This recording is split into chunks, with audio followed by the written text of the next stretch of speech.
Hello, everybody. This is Giancarlo Aulino, and I am happy to be joined by my guest today. If you are a WWE fan or NFL fan, you've definitely heard of this name. He is a pro wrestling and NFL writer for Barnburner CA, Brad Shepard. Welcome to Beyond the Game, Brad. Hey, thanks for having me, Giancarlo. How you doing today? I'm doing well. How about yourself?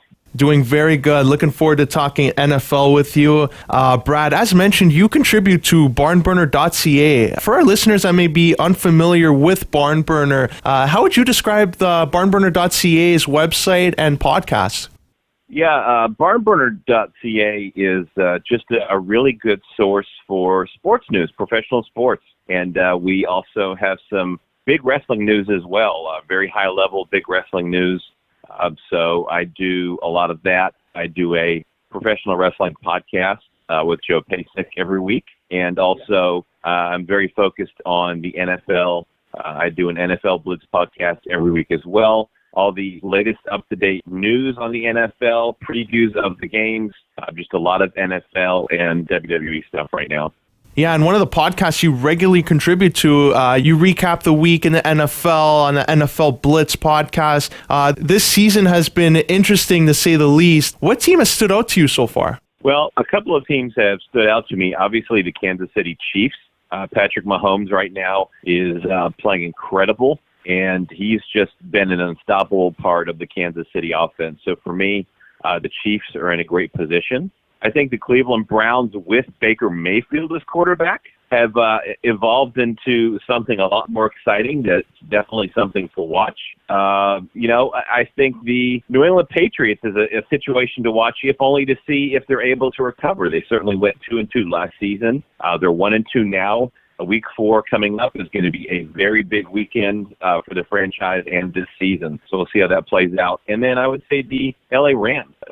My pick in the NFC to make the Super Bowl. And certainly I think they're just firing on all cylinders of the game right now. Yeah, you brought up the New England Patriots, and Tom Brady, he's been there, done that, won multiple Super Bowls with him and Belichick, that duo. Are they at the end of their run in the NFL? Well, I certainly think they're more at the end than they're at the beginning. It's a really interesting, fascinating situation, and covering the Patriots as an actual Patriots fan who grew up in New England. I remember the years that the Patriots were not good at all for a very long time, and now they've been good for a very long time. So, and really, honestly, better than good, just extremely good. But it's kind of almost transitioning into that next stage. I know Tom wants to continue to play for a few years. There's definitely been some dissension in the ranks among Bill Belichick and Tom Brady. We have the news that Gronk, that they tried to trade him. Bill Belichick wanted to trade him in the offseason to the Detroit Lions, which to me is just shocking because there's probably, no bigger weapon than Gronk on the Patriots offense. And certainly he's a key piece for Tom Brady. And yes, he has one without him, but he's the greatest tight end of all time. That's, I just don't see how you trade someone still relatively young, who's the greatest of all time. So again, he also wanted to get rid of Tom Brady as well. Right? He wanted to move on with Jimmy Garoppolo. So it's a really fascinating dynamic right now in Foxborough. So we'll definitely see what happens. For those just joining us on Vibe 105, this is Giancarlo Aulino of Beyond the Game speaking with Brad Shepard of Barnburner.ca. Brad, you brought up Baker Mayfield earlier, and the first overall pick in this year's draft came in and saved the day for Cleveland a couple weeks ago and has that city on cloud 9 ever since. What are your thoughts on Baker Mayfield's game, and is this guy the real deal? I do think he's the real deal. I'm actually on our NFL Blitz podcast, which is on 64 platforms, and you can listen to pretty much anywhere. Barnburner.ca for sure. Our NFL Blitz podcast, every week I've been talking about Baker Mayfield and saying the Browns have to play him. And I actually, on our preview show, said that this would be the week the Browns get the win. And they did. And I, in particular, talked about how they needed to put Baker Mayfield into the game. And, he was the spark they needed. Tyrod Taylor, nice guy. He's just not a difference maker like a Baker Mayfield is. I mean, he went 17 for 23, 201 yards. And I think he was just an enormous spark to this offense that they needed. I mean, they've got a good defense. They just didn't have an offense. And now he's the spark that they need. Yeah, I agree there. And, on the flip side of this, I don't know why, but for some odd reason, Baker Mayfield has been receiving a ton of negative criticism from the football media, even going back to the time before he was drafted, playing in college for the Oklahoma Sooners. Why do you feel that the NFL media is labeling this guy as like Johnny Manziel 2.0? And is he the second coming of Johnny Manziel? Is that a fair criticism that the football media are making?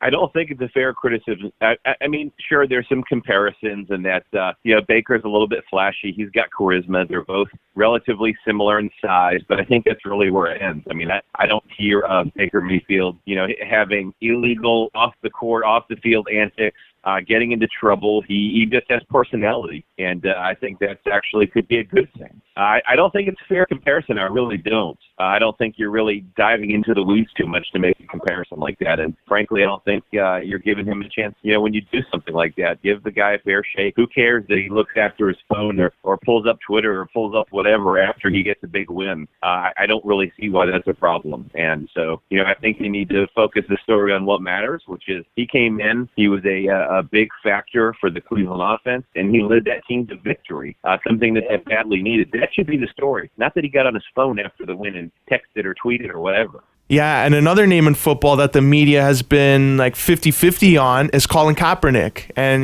Colin Kaepernick was involved in that Nike ad that was released. Colin Kaepernick now is in a situation where, teams may not want to bring him on. They may not want to sign him because they know the baggage that comes with it. It will be like a media circus if he shows up to a training facility or even starts a game in the NFL. Do you think Colin Kaepernick will get another shot on an NFL team, or do you think maybe the CFL could be another option for him? Well, I do think a couple of teams are interested in Colin Kaepernick, but, it's kind of it's almost a tricky situation in that, does he lose steam with what his current mission is if he goes back to the NFL at this point? He's kind of become an icon of this kneeling social justice warrior movement, and does he lose some of that steam if he goes back into the game at this point? I mean, we did see the Panthers sign safety Eric Reed to a one-year deal, and Eric was actually the first one along with Collins to start kneeling, and he lost his job essentially, and teams seemed very hesitant to sign a guy who's super, super talented, a great safety because of the controversy. So he did get another shot, but Colin is the leader of the movement, in the Nike campaign. I almost kind of wonder at this point if that's a step back if he goes back into the league. But certainly if the money's right, then who knows? Once again, for those just joining us on Vibe 105, this is Giancarlo Aulino of Beyond the Game speaking with Brad Shepard of Barnburner CA. Brad, we're going to shift focus a little bit to pro wrestling in the WWE because for our listeners who don't know, you are the most reliable source when it comes to breaking news in the WWE. And there's a rumor circulating about a certain WWE Hall of Famer, Shawn Michaels. Brad, would you like to confirm this news to Beyond the Game? Yeah, Shawn Michaels is indeed returning for multiple matches and will apparently take on the Undertaker at Survivor Series. This Shawn Michaels situation is very interesting because he did the retirement angle where, the Undertaker defeated him at WrestleMania, allegedly retired him, and now, hey, the money is right and he's back. So this should be very interesting. Shawn Michaels is in terrific shape. So certainly they have great matches. We'll see what happens.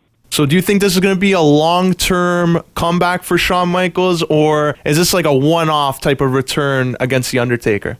Well, I think he's going to have several matches, or at least a couple of different matches with different people. I don't think it'll be a long run. I think it'll be over by WrestleMania.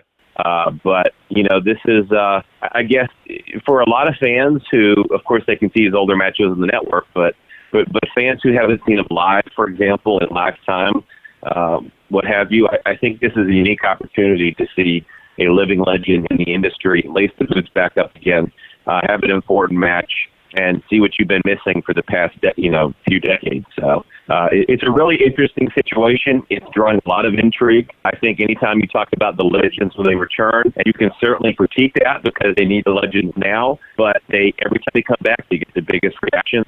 They draw a huge amount of attention to their match, and I think this will be no different. There you have it, ladies and gentlemen. You just heard a Barnburner exclusive right here on Vibe 105.5 FM. And this is why I tell you people, you have to tune in to Beyond the Game every other week because you'll never know what you hear on this show. Brad, before we wrap up here and let you go, how can our listeners follow you on social media?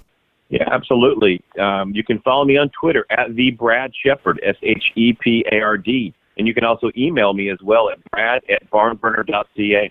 Well, Brad, I'd like to thank you for sharing your time and coming on Beyond the Game to talk NFL with me and breaking this exclusive WWE news. And I wish you all the best. Thanks, Giancarlo. Thanks for having me. That was NFL and pro wrestling writer for Barnburner.ca, Brad Shepard. Now, we're going to send it back to the studio for more Beyond the Game right here on Vibe 105.